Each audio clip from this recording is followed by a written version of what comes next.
Good afternoon, everyone, and welcome to our third and last Connect 21 webinar. My name is Nagwa Kadi, and I'm part of the organizing team of the Connect 21 project. Today, we have a great panel of speakers that will be discussing mismatches between urban policies and real estate industry activities. But before I introduce them, I would like to briefly talk about the idea behind the Connect 21 project and introduce the Urban Governance Research Network, UGovern, that hosts it. The Urban Governance Research Network serves as an academic platform for researchers to share, co-produce, and co-create knowledge on the topic of urban governance. The platform was initiated by Professor Dr. Tuna Tashankok within the framework of her chair of urban governance and planning at the University of Amsterdam. The main aim of UGovern is to connect academics, practitioners, and communities who work in the field of urban governance to create an interactive platform to discuss and collaborate on research, projects, and initiatives. The network has 3 specialized research teams: the Planning and Property team, Space and Society team, and Law and Policy team. And today's event is hosted by UGovern's Planning and Property team. Connect 21 is an excellent example of the types of collaboration that UGovern network aims to encourage. The idea of the project stems from the personal experiences and work at the intersection of planning, real estate investment, and development of Sarah, Tuna, Champaka, and myself, and together we set up the project. We observed several knowledge gaps between planning and real estate scholarships, failing to adequately incorporate insights from both disciplines. Furthermore, between planning and real estate practitioners collaborating in urban development with relationships often driven by misunderstandings, generalizations, assumptions, and stereotypes. And lastly, between researchers on the one hand and practitioners on the other. Close collaboration with real estate practitioners is rare in planning studies, and interdisciplinary and interprofessional knowledge exchange and networking opportunities are limited. Therefore, the Connect 21 project brought together planning and real estate scholars, practitioners, as well as planning and real estate network organizations from Africa, Europe, and Latin America. Institutional partners of the Connect 21 project are the African Real Estate Society, PhD Network, the Latin American Real Estate Society, and the Young Academic Networks and their representatives. Furthermore, we have a number of renowned academics and practitioners who joined our project as individual partners. Collaboratively, we developed 3 public webinars and 2 early career seminars, and today we share the last webinar for this year. Lastly, our project has been generously funded by the University of Amsterdam's Center for Urban Studies.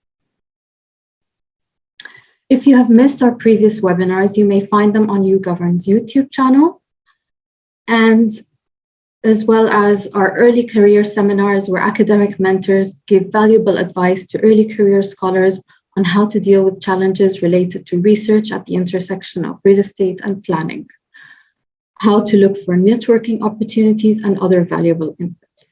You may also find the recordings on our YouTube channel. Coming back to today's session, I would like to introduce and welcome our 3 distinguished scholars: Anne van Verherstel, Professor of Economic Geography, University of Antwerp; Professor Phil Almendinger, Professor of Land Economy, University of Cambridge; and Professor Tuna Tashankok, Professor of Urban Governance and Planning, University of Amsterdam, who is also today's discussant. Please note that this session is recorded and the audience will be muted at all times. We encourage you to submit your questions and engage in the discussion via the Q&A box or the chat. I will monitor the questions and bring them into the discussion later on. Thank you very much, and I hand it over to Anne to share your screen and start your presentation.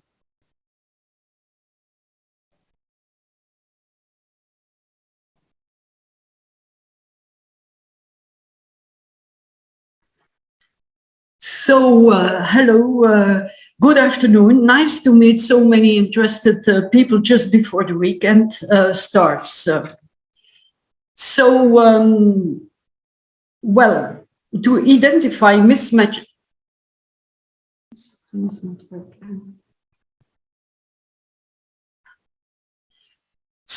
To identify mismatches between shopping real estate and urban policies, we have to understand how the retail landscape looks like. There is more than the central shopping street.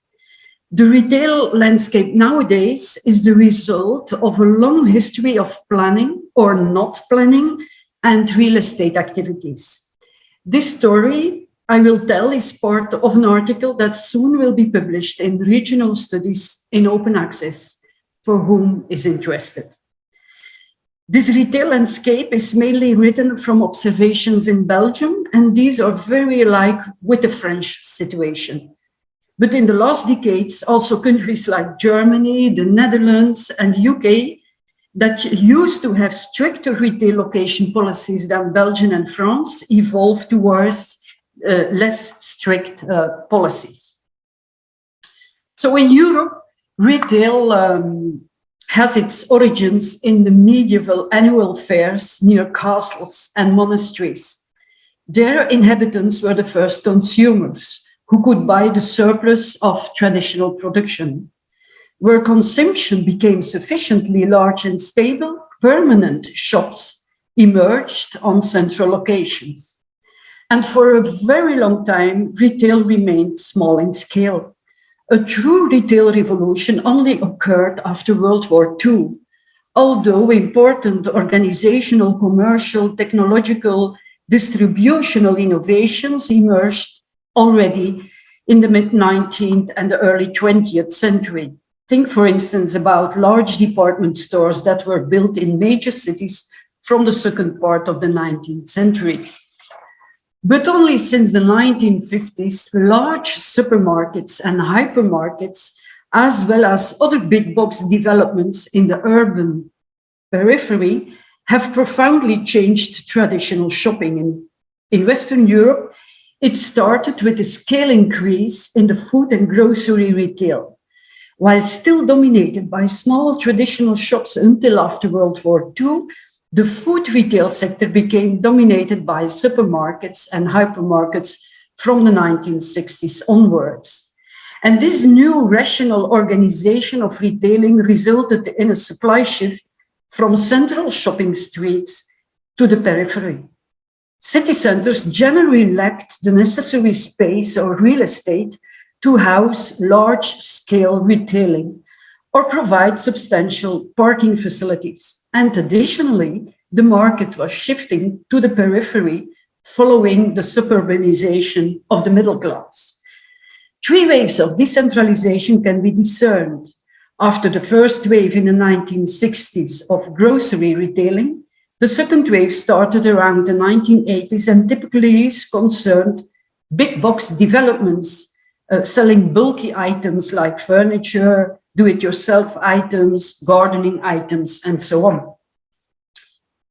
A third wave, the decentralization of luxury goods like clothing and shoes in out-of-town shopping malls, was in Western Europe to a far lesser extent popular than in the US, as economic policies largely declined permits for peripheral shopping malls.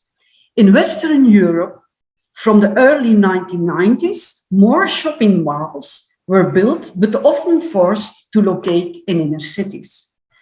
Indeed, in the 1990s, strong urban policies emerged to tackle the exodus from the city centers orchestrated by real estate actors. Inner city retail management was implemented, as most traditional shopping streets suffered from competition of all these massive investments in a chaos of out-of-town shopping locations during the former 3 decades. Some urban retail centers started to flourish again thanks to these regeneration efforts. This resulted in a dual retail landscape, with pleasant central shopping areas for fun shopping and rational peripheral locations suitable for run shopping. Many chains follow a dual strategy of being present in both city centers as well along approach roads. This is very clear in the food and grocery sector, for example, where big box developments have increasingly been supplemented with small urban formats. Although this trend can also be observed in luxury and even bulky goods retailing. In the other direction, even bookshops that used to be linked only to central shopping areas started out of town locations.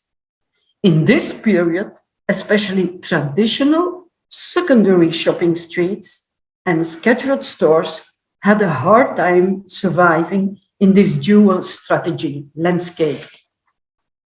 In recent years, e-commerce has emerged as a third channel, accommodating so-fast shopping and home delivery. E-commerce is still dominated by pure online players, although most brick and mortar retailers also have an online presence nowadays. These multi-channel retailers offer goods through the various sales channels. For some products such as travel and insurance, e-commerce has been extremely disruptive for traditional brick and mortar retailing. However, the interplay between the distribution channels, run, fun, and sofa shopping, is often still lagging, and although the degree of integration from multi-channel towards omni-channel depends on the retailer for many goods, the future probably lies with omni-channel retailers due to significant competitive advantages over pure online players. Physical stores remain crucial. Both retail warehouses and inner city stores are now increasingly used as pickup points or even storage for e-commerce. The integration of the different logistic chains in one system holds many opportunities for the future. A future with retail in central shopping streets for fun shopping, peripheral shops for run shopping, and sofa shopping through distribution centers and pickup points. So the impact of e-commerce is clear. It added a third channel with adapted real estate formats, massive surfaces of distribution centers in chaotic greenfield developments, and scattered pickup points. But with the future for the inner city shop and the out-of-town supermarket when part of an integrated logistic system serving the flexible consumer. What about recent changes? What about the impact of COVID? Local shops for daily shopping, these are mainly city formats, were doing already good for some time before COVID. As consumers show a far more fragmented and flexible shopping behavior, during lockdown, their proximity was a huge advantage, and this will go on. Question is if local specialized shops will survive if they do not integrate permanent a web shop. Lots of them started a web shop during lockdown. More consumers started buying online, but new research from our department concluded that lots of these new web shops will go down after COVID. And the question is if this will not be a threat, as the consumers found a way to web shops and buy online. So local shops risk to lose turnover. In small and regional cities, we see already high vacancy rates for a long time. Consumers skip this level. For example, someone living in the neighborhood of a small city skips this small city and even the nearby regional city to go shopping in a large city, especially due to more free time and growing mobility. Traveling a short time longer to larger cities offers them a broad range of shops and other services. Despite policies supporting shopping streets in small and regional cities, this hardly works. The main reason is that most regional and small cities And even rural communities delivered permits for out-of-town shopping services that far exceeded the local market potential and thus killing the traditional shopping streets. But during COVID, the shopping streets in small and regional cities showed an increased attractivity due to proximity, and more people were buying local. But I guess this will be only temporary. And then for the high streets, is COVID killing them? These high streets had already longer time large vacancies, especially large surfaces not adapted to modern retail organization. Due to flexible and fragmented organization of the logistics for shops, what is needed in the store can easily be delivered daily. The store is no longer a kind of warehouse with all sizes and colors available in big quantities. These large high street services are too expensive to serve as a warehouse.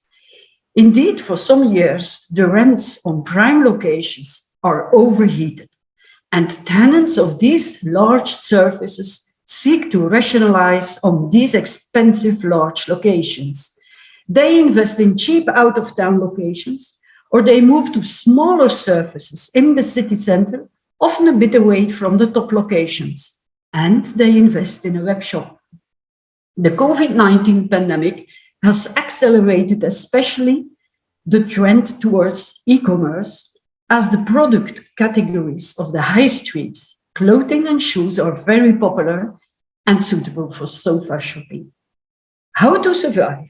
This can be really an issue for the discussion. Some thoughts from my side. Lower retail real estate prices are needed. Owners still speculate on the recovery of the high rental levels. This will not help. Split large surfaces. Some owners are doing this right now, hoping that this will help to reach higher rental levels again. Implement new innovative formats, for example, including workshops, studios, and so on. Provide new services, for example, pickup and return facilities. And finally, and most importantly, bring in the shopping street, the residential function again. Combine shopping management with cultural management. Rethink the public space in shopping streets. Bring schools, healthcare, libraries, and other public functions back to the shopping streets. Can we decommercialize the high street? This will require co-production between government, owners, and shopkeepers. In most cities, urban policy does not focus anymore on the top shopping locations. In the last 2 decades, these were given to real estate actors as a playground to make money. Local retail policy rather concentrated only on old secondary shopping streets that lost almost all viable shops. It would be good to turn again, like in the 90s, to the high streets and invest in regeneration by creating innovative and sustainable, multifunctional high streets environments. Thank you. Thank you, Anne, for your presentation. Phil, we give it to you. If you can share your screen, please.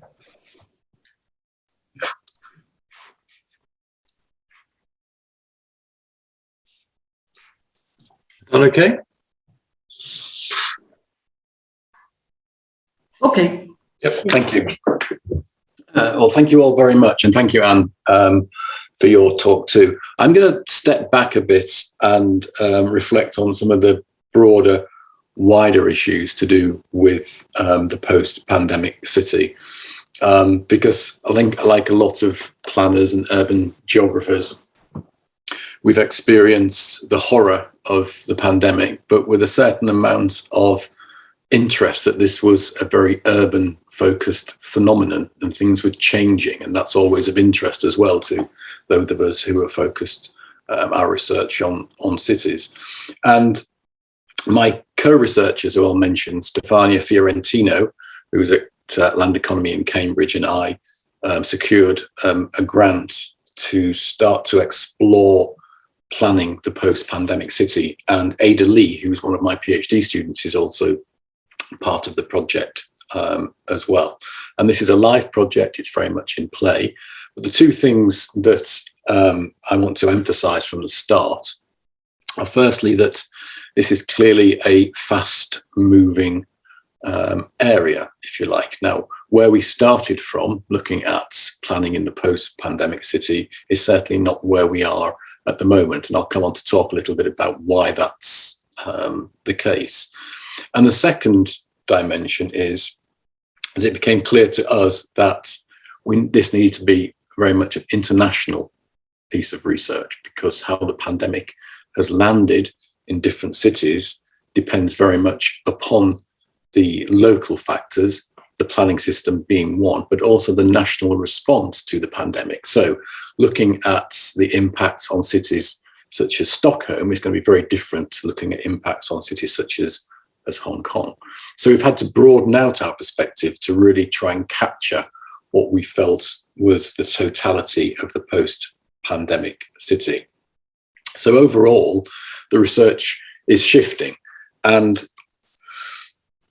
our underlying assumptions around the role of planning in the post-pandemic city, I think, are that epidemics and steam and the motor car and digital technology have all been disruptive forces within cities, and that planning, the planning systems in different countries have all been charged with mitigation and foresight. They've all developed, if you like, as a response to these major disruptions, and that at the present time, the global pandemic is a point of disruption to which the planning system and cities will also need to respond. But these are not discrete historic points, because prior to the global pandemic that we're facing at the moment, there were two ongoing disruptions that were driving both planning responses and the nature of cities themselves: the climate emergency and digital technology. There were others, but those are the two major ones. And planning and cities were in the process of responding to both these disruptions and policy challenges when the pandemic emerged. And looking at the last 2 years in terms of cities and the pandemic, we've identified what we think are three broad but overlapping narratives that have been shaping how cities and planning have responded to the pandemic. The first and most immediate, particularly early last year, was what we call the disaster response narrative, which was very much about how does planning and the cities help people avoid what the World Health Organization called the 3 Cs: crowded spaces, close contact, and confined spaces. And it was about responses such as active travel and walking to enable people to be able to get around and avoid those 3 Cs. And in places like the UK, the planning system actually changed very quickly as a response to this early disaster narrative. And to speak specifically to some of the points that Anne has raised, the English government specifically introduced deregulatory changes to the planning system, which allowed shops and offices to change their uses very quickly and flexibly to be able to adapt to the kind of challenges that they were facing. The second phase, which we've termed resilience and health, which was then, as the immediate disaster response phase moved into this resilience and health phase, which was about preparing and mitigating cities for, if you like, future pandemics, because we've been here before and we needed to be prepared to deal with further mutations, but also further pandemics as well. And there was a lot written and researched about at the time, towards the end of last year, around how the planning system should re-find its roots back in its early health justifications. And then the final phase, which I think is the one that we're facing at the moment, we termed the struggle for the city, because what we're noticing is that a lot of what is being discussed and researched and advanced now is around more traditional questions and issues to do with who owns the city or who owns the future of the city. There are very powerful interests involved. There are some very large groups and investments at stake here. And in particular, we think that there are three large agendas as part of this struggle for the future of the city, of which planning and planners are an important dimension. And I've put up a quote here from Andy Inch, and I'm not picking on Andy, but there are a number of similar kind of quotes that you can find in a lot of the literature around how planners and planning is seeing this as an opportunity to recapture some of the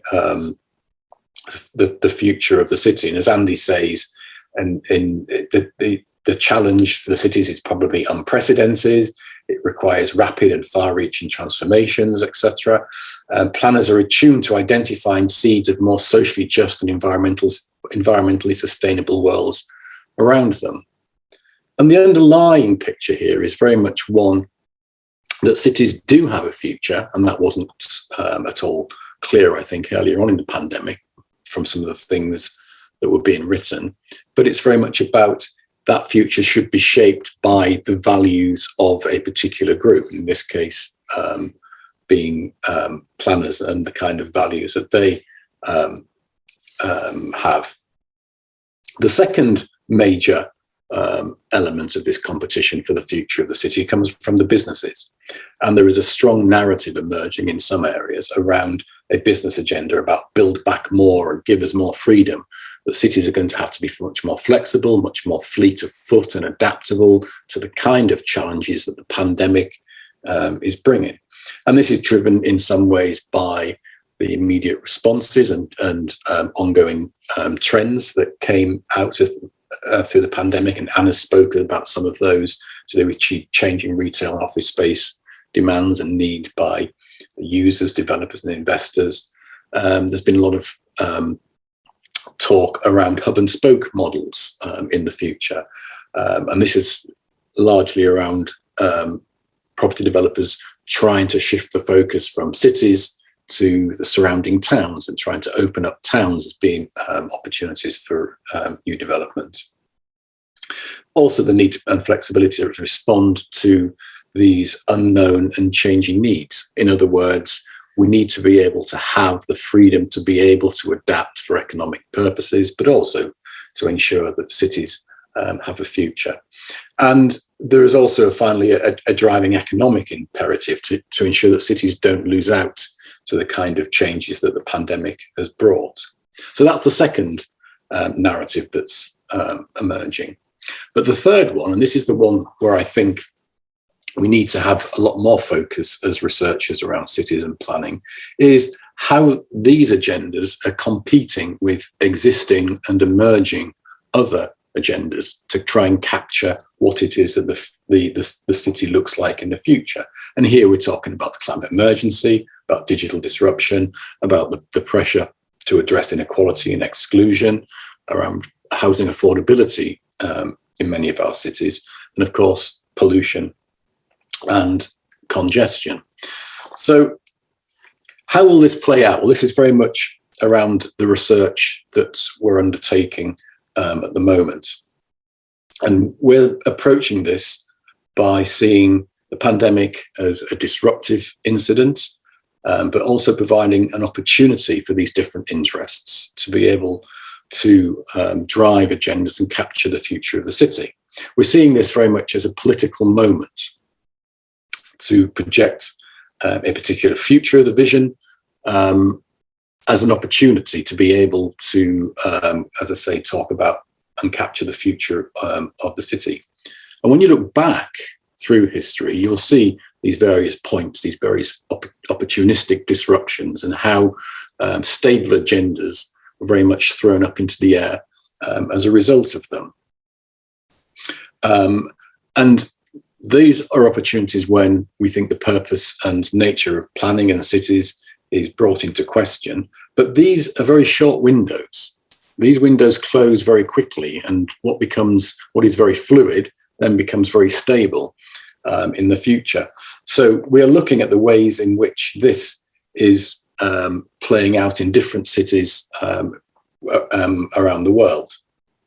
So the project explores how this struggle is being played out, but it also is based on a number of other emerging findings and underlying assumptions as well. The first is, and I think this is really important, that there is a lot of discussion and chat about how planning is going to adapt to pandemic and the city and then project its own interests.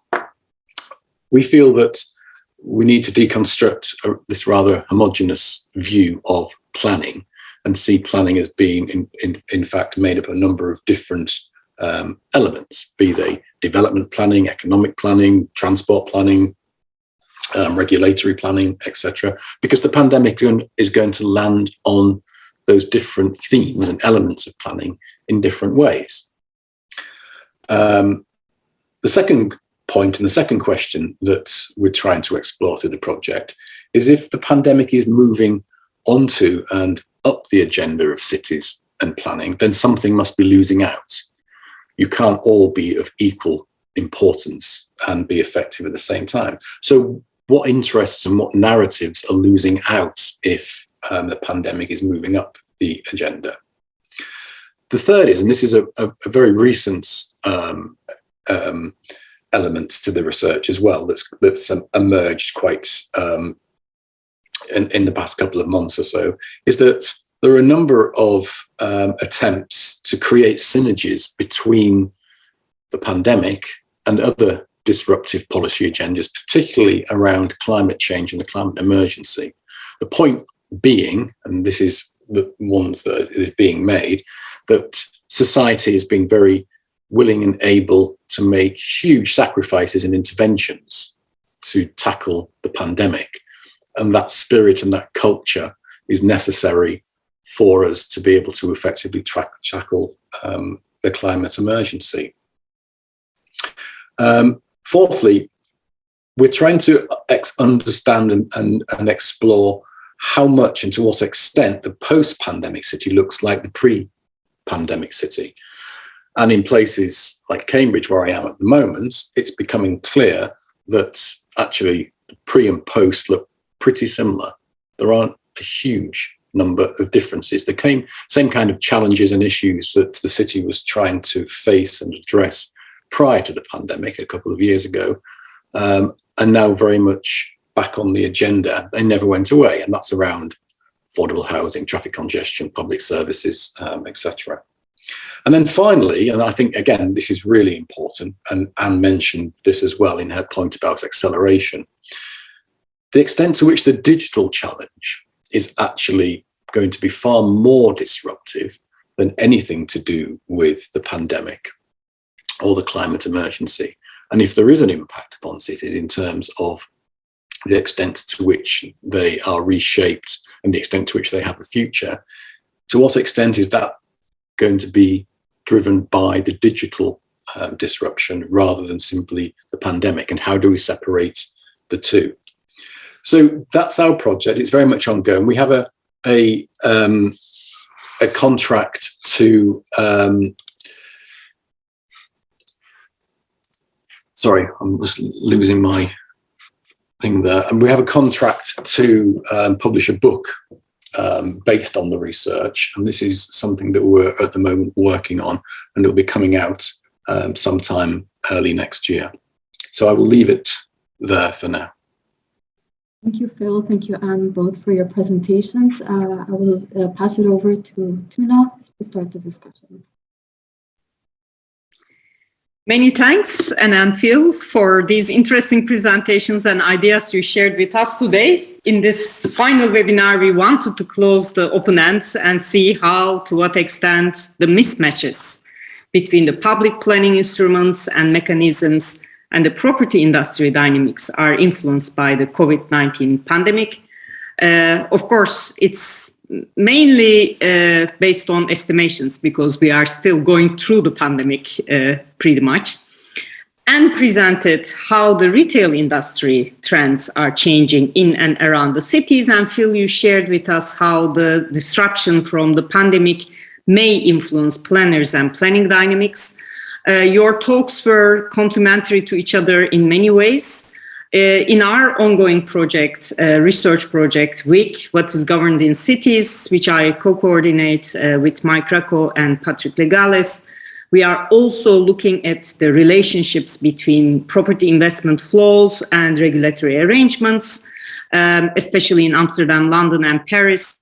And of course, we also see that COVID-19 pandemic has shaken these relationships. What we particularly find interesting, at least in Amsterdam, is that the trends of fragmentation of governance infrastructures work against local governments, and they also realize the need for more collaboration at the regional scale and also with the market parties. So, as you both underlined, we can see this as an opportunity, maybe, to explore unforeseen opportunities or overlooked choices to turn the market-led planning into plan-led market, as Adams and Teasdale invite us to explore. Maybe it's doable. I would like to turn the discussion around several topics that you highlighted in your talks. I want to talk about the idea of exploring the pandemic as an opportunity, about the missing link between retail and planning, about the developments in the hinterland of the cities, and about the need of a more comprehensive or regional approaches. Let's see within the limits of time how far we can go.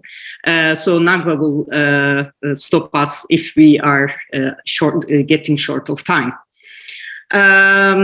Let's start with the questions. Building on what Phil said about how pandemic may be an opportunity for different interests, or at least how some sees it in that way, I would like to first start with a broad discussion on whether pandemic can bring market and planning closer to each other. And what do you think? Can public planning mechanisms reflect as fast and efficient to the changes as the property market?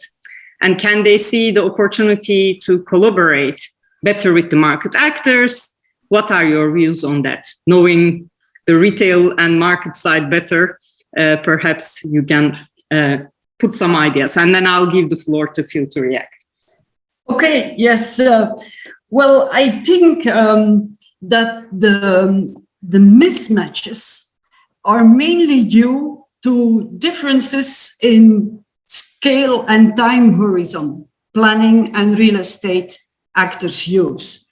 As I know still, and as I observe the real estate actors in my environment, they develop one location in a short time, and then they leave it to new investors. And they don't bother about the broader image. And that's the difference with planners. Planners think about long time effects and look at the broader environment, also to higher scales that are linked to the place. So what we see is that real estate companies are really cherry picking within the context of that the planners create. And the locations they pick are not always the places that are the best from a welfare point of view. So I'm not so optimistic. And also when I look at the willingness of politicians to proceed to a more sustainable agenda, I see in my environment a lot of real estate actors and politicians acting as nothing has happened and wanting to go on with the same business models. So I'm a little bit pessimistic. Thank you. And Phil, are you more optimistic, or what are your views on this? Well, Tuna, you posed the question about in a way that asked if the public and private could work more closely together, and obviously the answer to that has to be yes. But I would also push back and say the question should be could they, but also should they. because at the moment, in the real estate investment is very much in places like Cambridge and Oxford and London, is focused so much on investing in life sciences just because of the pandemic. And there is just about every available development site in and around this city is currently being marketed for research and manufacturing in life sciences, whether it's appropriate or not. There was an awful lot of money looking for not very much space.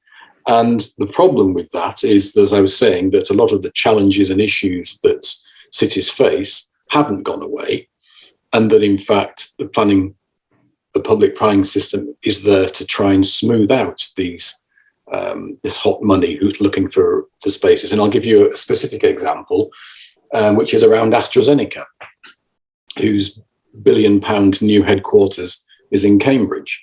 And the decision to locate here has meant that the housing supply that was projected to be needed for the city to grow over the next few years has basically been sucked up by the decision of one very large life science research and manufacturing company to relocate. Now, it's great that AstraZeneca has come here, but I think the planning system has the responsibility to step back and start to look at the bigger picture around that, because it's going to have to pick up the consequences and the pieces of those kind of decisions, particularly around transport issues as well as housing issues. So yes, at one level, of course, they should work more closely together, but not to the extent that they're going to exacerbate ongoing trends and the emergence of property bubbles, which I think is what we're experiencing at the moment. Yeah, well, I agree to that. Although, of course, we have to think that working together doesn't necessarily mean that we will give, we being the public planning mechanisms, given to the market mechanisms. In my view, if the planning system, planning mechanisms, public planners especially, are trained well and are able to understand this very dynamic landscape. For example, what you just referred to, AstraZeneca, we experienced exactly the same in Amsterdam when European pharmaceutical industry moved their headquarters to Amsterdam, bringing about 900 extra families to the city, of course, all expats, while we are going through the hard affordable housing crisis in the city. So, of course, planning mechanisms were very happy to accommodate this in Amsterdam. On the other hand, didn't use the opportunity to think fast to say that, well, if you are coming with 900 extra housing demand, you should also build that yourself, not expect the city to provide it, which created more stress in the city.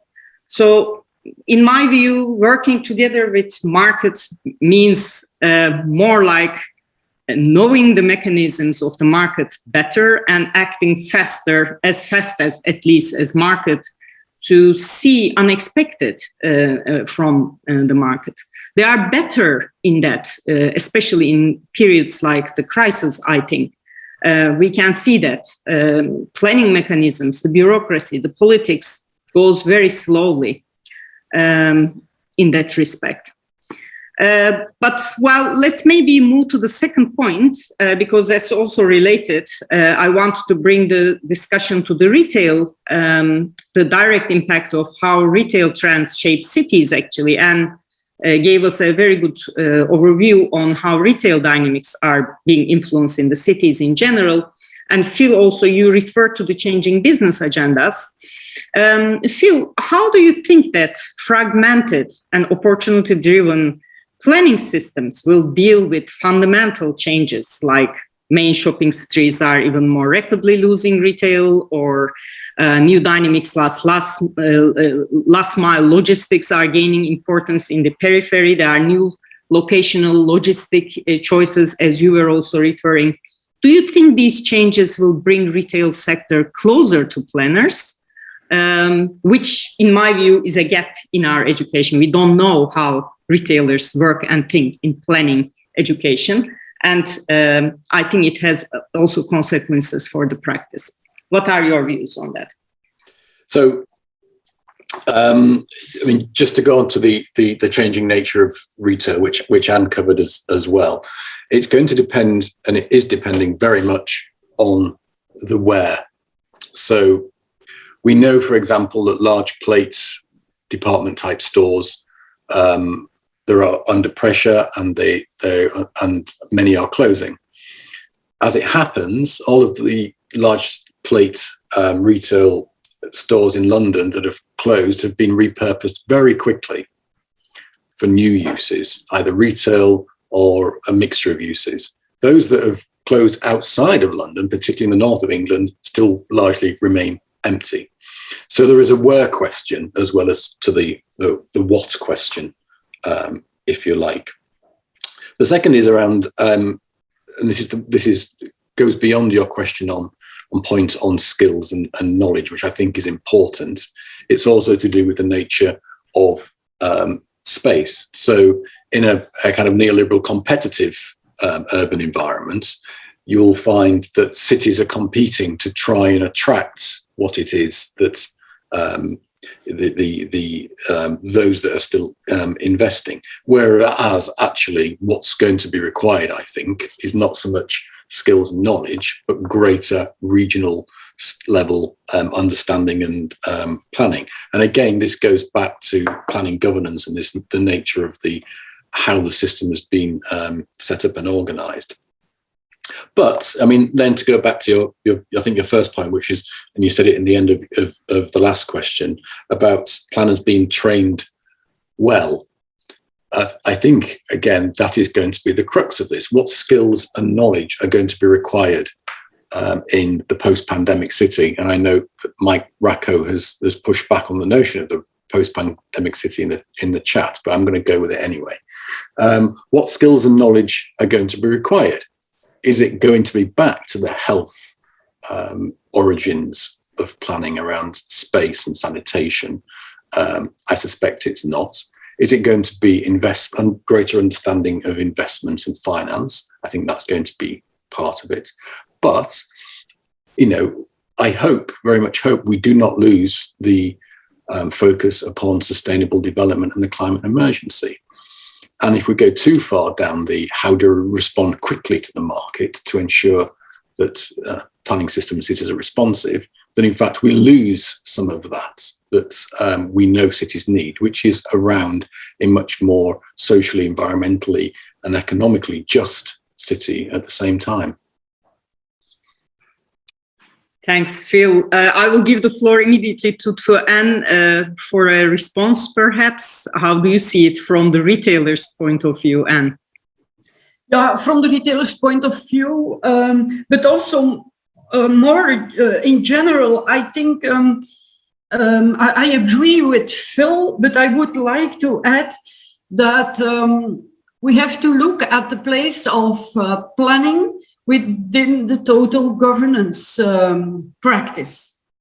And then for retail, but also for a lot of other functions, there are economic policies, there are environmental policies, there are transportation policies that are faster and more targeted on the problems. And they surpass, I think, the planning investments that are, or the planning thoughts that are done.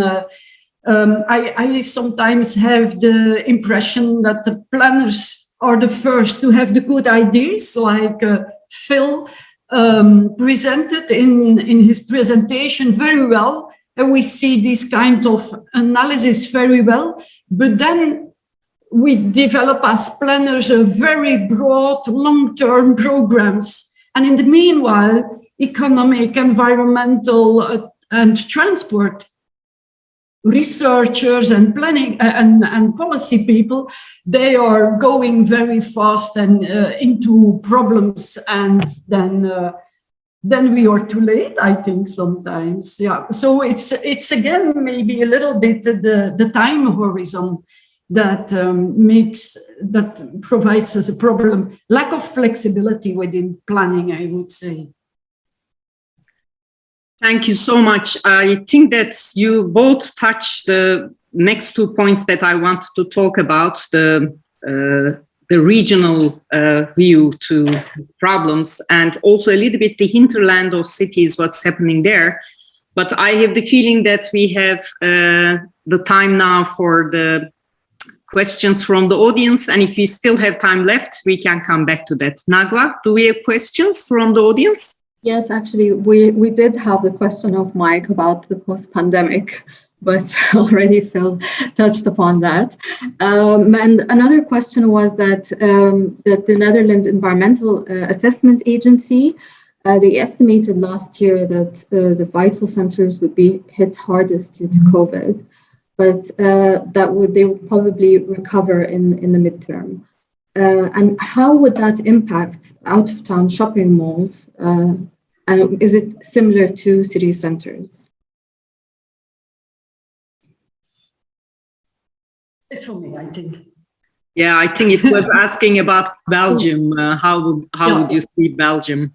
Yeah, we need to do more research. We have a view on it, but what we see now is that there are big changes in the high streets, and it's especially the large surfaces that are becoming smaller. And we have the new town shops that are doing very well. And what we see is that everything that's in between it, the old shopping streets, the secondary shopping streets, the scattered shops, the old out-of-town shops, they are closed and, well, not used. And they are replaced by new greenfield developments. And that really hurts, especially in Flanders, in Belgium, where we have so few greenfields that they are now quite quickly and chaotically given to logistics distribution centers. So, well, I think the dual location will go on with high streets and with out of town, but a lot of investments will be closed and not used again. Though I think that the shopping streets will be able to survive when we bring in multifunctional things again. There used to be schools in our top shopping streets. There used to be cinemas. There used to be libraries. There used to be museums. And in the last 2 decades, they were bought by the real estate actors. They were transformed into retail services that bring a lot of money per square meter. And I think this is no going back. And I think even the prices will go down. And I hope that then again, more local shops, more local functions can take their place in the central cities again. I don't know if this is a good answer to the question. Yeah, okay. I think, Tuna, you can also ask your question. Yeah, well, before I go in there, I see also a couple of interesting comments. For example, our colleague Marcus Hesse made a comment that he says he's closer to Anne's caution as the beneficial impacts of disruption on planning and the power relation between public system and the markets, the higher the pressure of emergencies and disaster management is becoming, the more limited may the potentials be for steering related responsibilities by planning and planners. So I think we are in different parts of Europe, we are feeling this stress. And there is still the third point that I want to bring the discussion to, and maybe connecting to the last point, I will elaborate them together, how actually we need a comprehensive system, and both of you touched actually in this idea, the region, the surrounding, the hinterland, where all these activities are taking place. It looks as if things are out of control right now, and things are happening in a very fragmented, very dynamic pace and place at the same time, while the planning authorities are really looking at very little points where the projects are taking place. They are very reflexive to what's taking place, rather than developing a vision which can actually give direction to the cities. Especially now with the pandemic, we see how important that is. I agree with Phil in that respect. Maybe planning will go back to the idea of sanitation and providing healthier cities. He said, well, I don't think so, and I don't think so either, but there is still this question hanging in the air. Everybody, to me, it was a bit more like my connections with the planners. Everybody take it as a wake-up call, but nobody knows what to do. So my fourth point, my question that I want to wrap up this discussion is, do we need a more guided flexibility to enable efficient collaboration between property industry and local governance systems? Phil, you were also mentioning that. Do you feel that there is a need for more comprehensive planning approach, maybe even a regional planning approach, to see a meta-governance dynamics at a regional scale? And do you think that this would be something that is interesting for the market at the same time? Maybe let's start with Phil, and we move to Anne. So, I'm rather thinking about something else than your proposition. I think bring in other actors. So bring in local people, bring in the citizens, and in the processes, because they come in between anyway, because they have the legal measures to force participation even, but it would be better to bring the locals in the discussions, in the co-production, than only look at the planners and the investors or the developers. So I see more future in bringing in new groups into the processes. Phil, you can continue. Sure. Well, just briefly, yes, of course, we need effective regional planning, but we needed that before the pandemic. You know, the kind of challenges, again, that society is facing, particularly around climate change, can't be just dealt with on a city by city or a city plus hinterland. It needs to be done at a spatial scale that reflects the kind of challenges that we're facing. But the question has always been, what is the region? What constitutes the region? But to go back to the pandemic, why regional planning is important is because if we are going to be experiencing a changing role in the nature of cities, and that is going to mean that the towns in particular are going to be the focus of investment and attention and demand, then that relationship between the towns and cities, one which was really the towns feed the cities, is going to be reversed. And I think that's another reason for ensuring that we do have some spatial scale that takes those kind of trends and demands and changes into account as well. Yes. Yeah. And we have the very popular concept of the 15-minute city, and it can be it can have reverse effects if it's really applied, because then you really split up space in smaller neighborhoods without looking at mostly, in most concepts, looking at the whole picture, the broader picture. Yeah. Okay, great. I think we are coming towards the end of our webinar, and I would like to wrap up the discussion, although it's going very well and I have many questions and I see lots of comments in the chat box and questions, but we will share it with you and Phil after the webinar is over, so at least you could see the missing points. I would like to thank you both for participating in this discussion. I think this is going to be an ongoing discussion in the coming years. It's going to give us new projects, new research ideas. But I would like to invite us to also think a bit in the theoretical grounds of how we are going to bring this into the theory of planning. At least urban studies and planning literature is going to be busy with this. I have master's students who are also in the audience. This is a kind of discussion we have been discussing in the classes as well. This tension which has been hanging there before the pandemic between planning and the real estate market.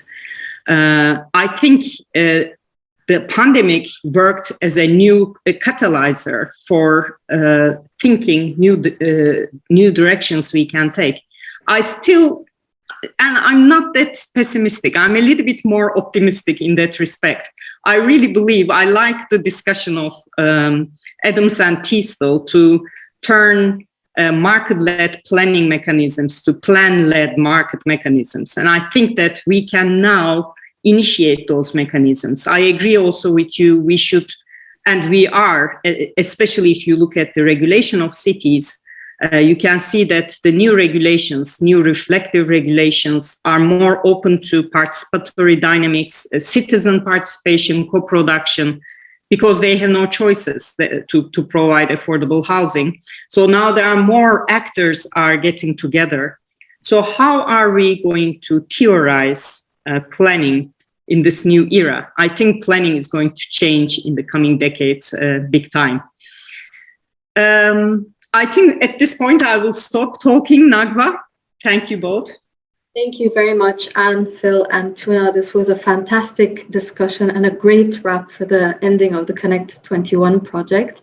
We received a lot of questions that we will share with you, just as Professor Tuna mentioned. And I would like to also thank our audience who joined us and for their great questions. And I wish you all a great evening and a happy weekend.